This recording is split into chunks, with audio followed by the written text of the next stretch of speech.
Hello friends, welcome to my channel. இன்னைக்கு நம்ம ABC halwa செய்ய போறோம். ஏபிசினா என்ன? A for apple, B for beetroot, C for carrot. இது ஒரு நல்ல ஹெல்த்தியான ஸ்வீட். வாங்க நம்ம எப்படி செய்யறதுன்னு பார்க்கலாம். இப்போ நம்ம ஃபர்ஸ்ட் ஆப்பிள், பீட்ரூட், கேரட் இந்த மூணையும் தொலியெல்லாம் சீவி கழுவி ரெடி பண்ணி எடுத்து வைக்க போறோம்.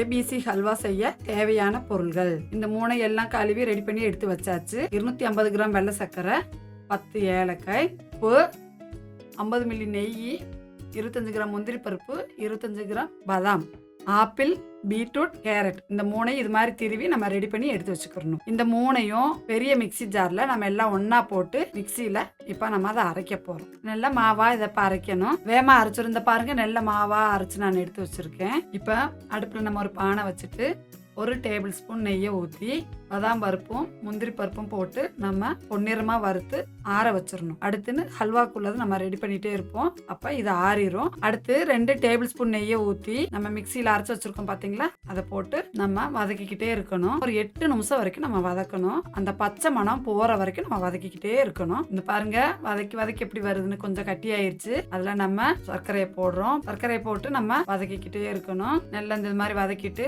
1/4 ஸ்பூன் உப்பு, இதுல நம்ம 10 ஏலக்காய் எடுத்து வச்சிருந்தோம் பாத்தீங்களா, அதையும் பொடி பண்ணி இதுல நம்ம சேர்த்துடணும். பாருங்க நல்ல கலரா வந்திருக்கு. முந்திரி பருப்பும் பாதாம் பருப்பும் ஆற வச்சிருந்தோம் பாத்தீங்களா, அதையும் பொடி பண்ணி நம்ம ஹல்வா கூட போட்டு நல்லா கிளறிட்டே இருக்கணும். ஒரு நிமிஷம். பாதாம் பருப்பும் முந்திரி பருப்பும் நம்ம நெய்யில வறுத்து வச்சோம் பாத்தீங்களா, அந்த நெய்யோட நானு மிக்சியில போட்டதுனால கொஞ்சம் தட்டியா இருக்கு. அதை நம்ம கிளறும் போது சரியாயிரும். நெய் ஊத்தாமலும் நம்ம அப்படியே சூடு பண்ணி அந்த ஒரு பொன்னிறமா வறுத்து வச்சுட்டு அப்படியும் போடுச்சா நமக்கு நல்ல பவுடரா கிடைக்கும். நான் கொஞ்சம் நெய் ஊத்துனதுனால இந்த மாதிரி இருக்கு. கிளறும் போது சரியாயிரும். லாஸ்ட்ல 2 டேபிள் ஸ்பூன் நெய்யை ஊற்றி அப்படியே கிளறி விட்டுறணும். சின்ன பிள்ளைங்க, சில பிள்ளைங்க பீட்ரூட்னா சாப்பிட மாட்டாங்க. நம்ம இந்த மாதிரி செஞ்சு கொடுக்கும் போது அல்வான்னு சொல்லும் போது பிள்ளைங்க சாப்பிட்டுருவாங்க. அப்ப உடம்புக்கும் நல்லது இல்லைங்களா?